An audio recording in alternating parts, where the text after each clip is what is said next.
හොඳයි. අපි එනන් කතා කරමු ඊශ්‍රායලයේ අයන් ඩෝම් ගැන. සමහරු මේකට කියන්නේ යකඩ වියන කියලාත්.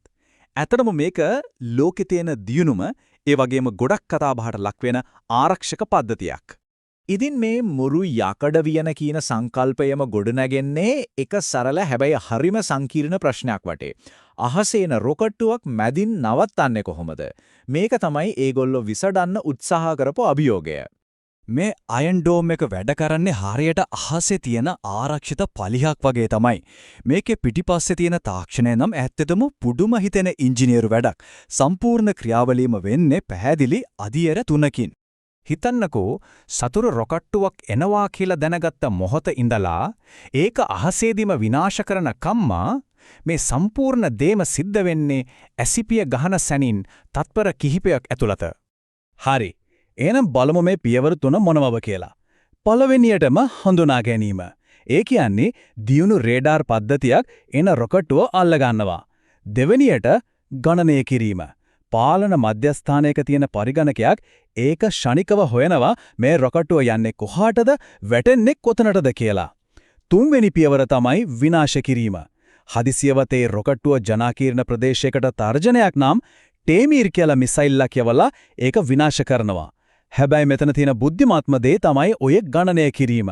හිස් ඉඩමකට වැටෙන රොකට්ටුවක් නම් පද්ධතිය ඒකට මිසයිල්යක් නාස්ති කරන්නේ නැහැ. ඒකෙන් ලොකු වියදමක් ඉතිරි වෙනවා. ඉතින් මේකෙන් අපිට පැහැදිලි වෙලවා අයන් ඩෝම් එක හදලා තියෙන්නේ මොන වගේ වැඩකටද කියලා. ඒ කියන්නේ මේක හැම දෙයකම නෙවෙයි. විශේෂයෙන්ම කෙටිදුර රොකට්ස් සහ මෝටාර් ප්‍රහාර ඉලක්ක කරන්න කිලෝමීටර් 4 ඉඳලා 70ක් දක්වා පරාසයක තමයි මේක වඩාත්ම ඵලදායී වෙන්නේ. හොඳයි මේ තාක්ෂණය හරිම සාර්ථකයි. හැබැයි හැම දෙයකම වගේ මේ ආරක්ෂාවටත් මිලක් තියෙනවා. අපි බලමු ඒ ඉහළ සාර්ථකත්වයට එක්ක එන මූල්‍යමය පැත්ත ගැන. මේක තමයි ඒකේ සාර්ථකත්වය පෙන්වන හොඳම දේ. අයන් ඩෝම් පද්ධතිය ඉලක්ක කරන තර්ජන වලින් 90%කටත් වඩා වැඩි ප්‍රමාණයක් සාර්ථකව නවත්තන්න පුරුම වෙලා තිනවා. ඒක ඇත්තටම පුදුම හිතෙන දක්ෂකමක්. හැබැයි ප්‍රශ්නේ තියෙන්නේ මෙන්න මෙතන.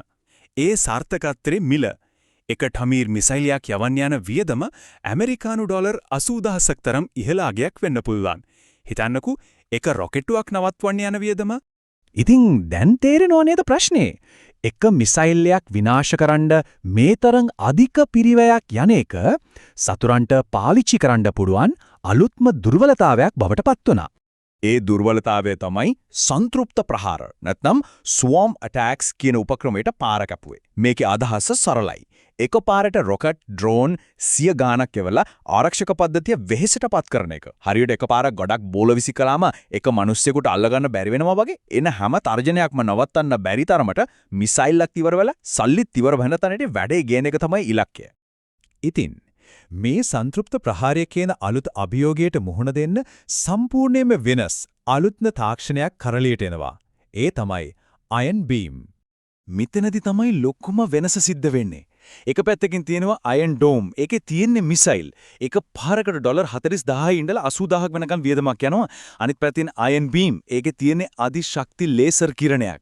ඒක පාරකට යන වියදම ඩොලර් කිහිපයක් විතරයි. මේක ඇත්තම ගේම් චේන්ජර් එකක්. දැන් තියෙන උපාය මාර්ගය එක පද්ධතියක් ගැන විතරක් නෙවෙයි.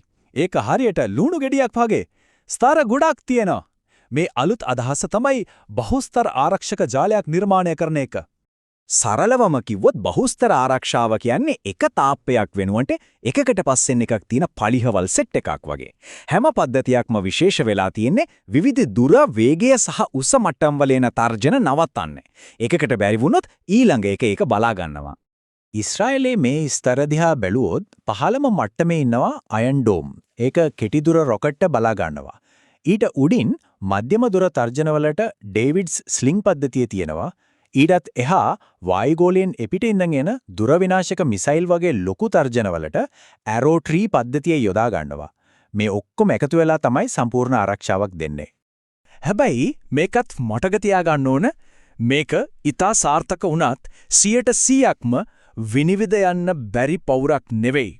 දැවැන්ත ප්‍රහාරයක් ආවොත් සමහර මිසයිල් ඒ අතරින් රිංගල යන්න ඉඩ තියෙනවා. ඒ කියන්නේ මේ තරම් දියුණු පද්ධතියක් වුණත් ඒකෙත් සීමාවන් තියෙනවා. ඉතින් මේ හැම දෙයකින්ම පස්සේ අපිට හිතන්න දෙයක් ඉතුරු වෙනවා. ආරක්ෂාවේ අනාගතය තීරණය වෙන්නේ මීටත් වඩා හොඳ පලිහක් නිර්මාණය කිරීමෙන්ද නැත්නම් ඊටත් වඩා දරුණු ආයුධයක් නිර්මාණය කිරීමෙන්ද? මේක තමයි ප්‍රහාරක සහ ආරක්ෂක තාක්ෂණය අතර තියෙන නිමක් නැති තරඟය.